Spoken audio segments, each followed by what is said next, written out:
So now that iOS 26 has been officially released to the general public, Apple has had a chance to actually see the feedback from everyone that's updating to iOS 26. That is millions of devices across the world.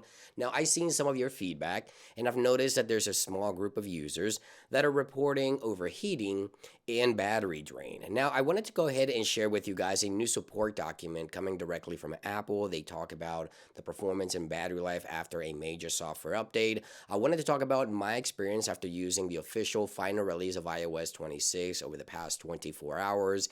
I also wanted to share with you guys about 4 or 5 tips and personal recommendations in order to improve the battery life on your device, especially with the first releases of iOS 26. Keep in mind, this is a major software update with an entirely new redesign, and there's a lot happening in the background here, so let's go ahead and dive right in. So the first thing I want to talk about is Apple's official support document about Apple's software update. They did release this alongside iOS 26.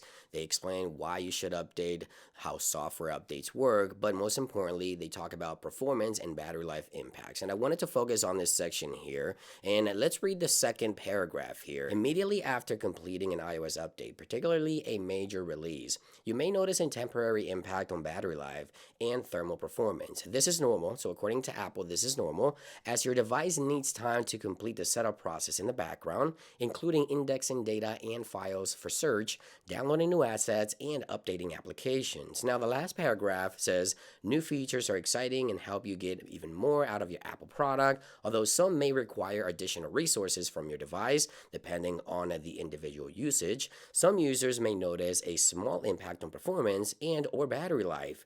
Apple continues to work to optimize these features in software updates to ensure great battery life and a smoother user experience. So just keep in mind that for the first 2 to 3 days, you may notice your iPhone gets a little warmer than usual and the battery may drain a little quicker than expected. This is all due to data indexing into place and files being downloaded in the background on your device. Now, this is my first 24 hours after updating to iOS 26.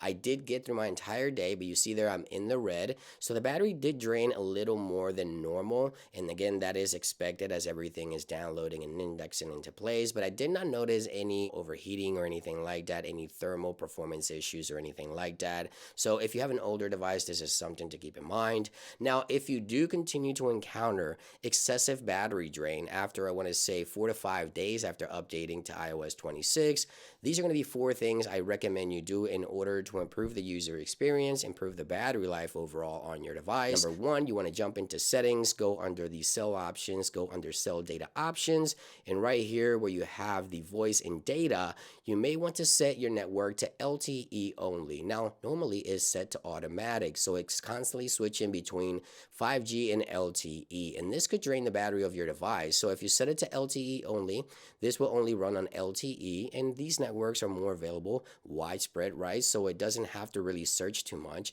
and it will give you better performance in terms of battery life and overall performance on your device if you just switch from automatic to LTE only for the next couple of days. Obviously, Apple will continue to release new software updates to continue to improve the user experience. Now, another thing I do want to recommend is under General and App Background Refresh, this option right here. So you can turn this off altogether right here. As you can see, you can select off and your apps will not refresh in the background. Obviously, when your apps are refreshing in the background, this could cause battery drain as well. So for the next couple of days, as I mentioned, you could turn this off and hopefully you'll get better performance out of the battery of your device and overall out of your device as well. Now, there's a new feature for newer devices under battery and power mode, which is adaptive power. This will also, help you get better battery life out of your device. This will actually throttle some of the background activity when needed in order to optimize the battery of your device. So this is something you may want to enable as well on your iPhone. And last but not least, you want to make sure that you go under the haptics options right here under sound and haptics. And I always recommend that you turn the haptics off for the keyboard. So if you have haptics on for keyboard, I recommend you turn those off, as this could cause battery drain excessively on your device, especially when updating to a major software update like iOS 26. And there you guys have it. If you're experiencing excessive battery drain, this could be due to the latest iOS 26, everything downloading in the background and things like that. These are going to be my personal tips and recommendations and my user experience and my battery life for the first 24 to 48 hours after updating. Thank you for watching. I hope you guys have a great day, and I'll see you guys on the next one. Peace.